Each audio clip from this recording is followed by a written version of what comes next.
Students, आज का topic है लोहा, कोयला, वाष्प शक्ति और सड़क निर्माण में औद्योगिक क्रांति। इंग्लैंड से ही औद्योगिक क्रांति शुरू हुई। 18वीं सदी में इंग्लैंड का विदेशी व्यापार काफ़ी विस्तृत हो चुका था। उत्पादन के पुराने साधनों से बाजार में वस्तुओं की मांग की पूर्ति करना बहुत ही कठिन काम था। बाजार की मांग के दबाव ने औद्योगिक क्रांति को प्रेरित किया। 1750 से 1870 ईस्वी के बीच इंग्लैंड में एक साथ परस्पर जुड़े हुए क्षेत्रों में कपड़ा उद्योग, लोहा उद्योग, कोयला उद्योग, परिवहन और संचार के क्षेत्र में मशीनों व वाष्प शक्ति के प्रयोग से क्रांतिकारी परिवर्तन हुए। पहला है वाष्प शक्ति का प्रयोग। नए नए यंत्रों का आविष्कार हो रहा था। उनको चलाने के लिए शक्ति के नए स्रोतों की आवश्यकता थी। अभी तक जल शक्ति और पवन शक्ति का प्रयोग किया जाता था, परंतु इनकी भी सीमाएं थी। जल शक्ति का उपयोग करने के लिए कारखानों का निर्माण तेज बहाव वाली पानी की धारा के समीप करना पड़ता था और ऐसी जलधाराएं पर्याप्त मात्रा में उपलब्ध नहीं थी तथा ये उन स्थानों से काफ़ी दूर थी जहां मजदूर मिल सकते थे, जहां कच्चा माल मिल सकता था और जहां बाजार पास हो। सूत कातने तथा कपड़ा बुनने के ढंगों में विकास होने के पश्चात पानी से चलने वाली मशीनें अधिक उपयोगी नहीं रही। मशीनों को तेज़ी से चलाने के लिए किसी जोरदार शक्ति की आवश्यकता अनुभव होने लगी। इसलिए अनेक लोगों ने वाष्प शक्ति का उपयोग करने के उपाय खोज निकाले। वाष्प शक्ति का आविष्कार हुआ। औद्योगिक क्रांति लाने में नवीन ऊर्जा प्रणाली का बहुत ही महत्वपूर्ण योगदान रहा। 1705 ईस्वी में थॉमस न्यूकॉमन ने खानों से पानी बाहर निकालने के लिए वाष्प इंजन का आविष्कार किया, परंतु इसमें ईंधन का अधिक खर्च था और यह भारी भी था। जेम्स वाट ने 1769 ईस्वी में न्यूकॉमन द्वारा बनाए गए इंजन के दोषों को दूर करके एक नया भाप का इंजन बनाया जो अत्यधिक उपयोगी था। भाप शक्ति से चलने वाले इस इंजन के निर्माण ने एक नए युग का आगमन किया जिसे भाप शक्ति का युग कहते हैं।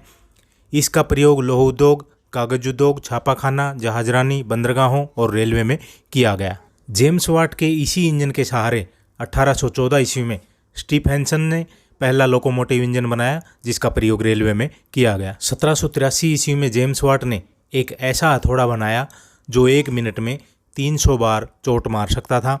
1807 ईस्वी में क्लेमोंट नामक नौका को वाष्प के इंजन से चलाकर दुनिया को हैरत में डाल दिया गया। लोगों ने इसे शैतान का औजार कहा। नेक्स्ट है लोहा तथा कोयला उद्योग में क्रांति। नई नई मशीनें बनाने के लिए और अधिक लोह की आवश्यकता अनुभव की जाने लगी।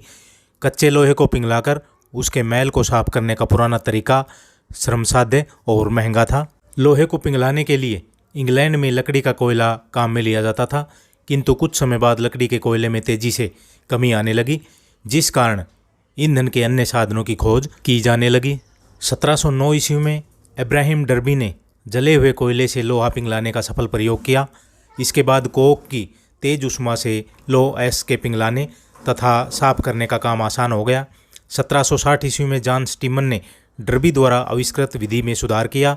इसने एक यांत्रिक पंप बनाया जिससे अच्छी किस्म का लोहा बनाया जा सकता था। 1784 ईस्वी में हेनरी कोर्ट ने एक ऐसी विधि बनाई जिससे शुद्ध और अच्छा लोहा बनाना संभव हो गया।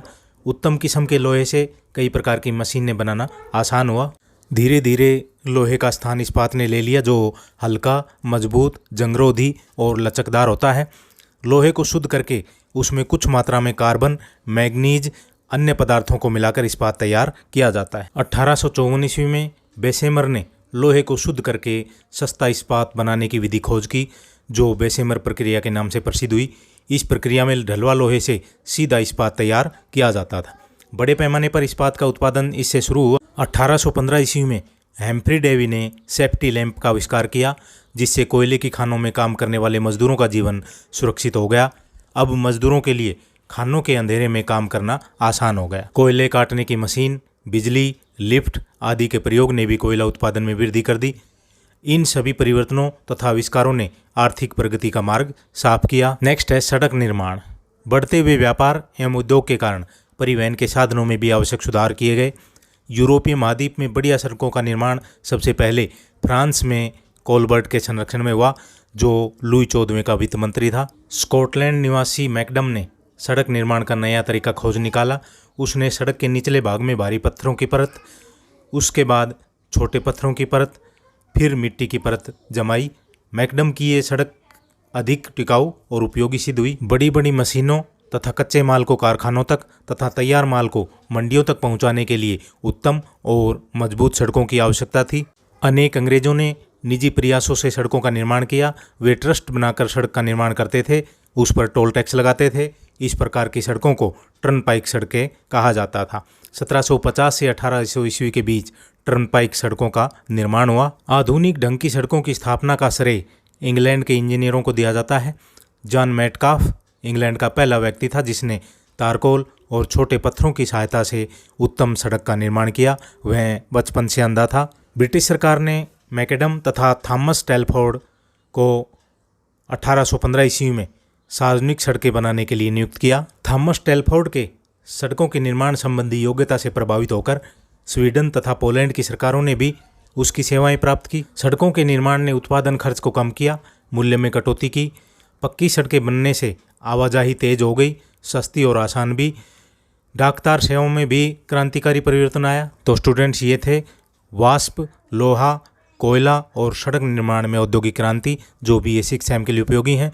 ज़्यादा से ज़्यादा स्टूडेंट्स को शेयर करें। Thank you.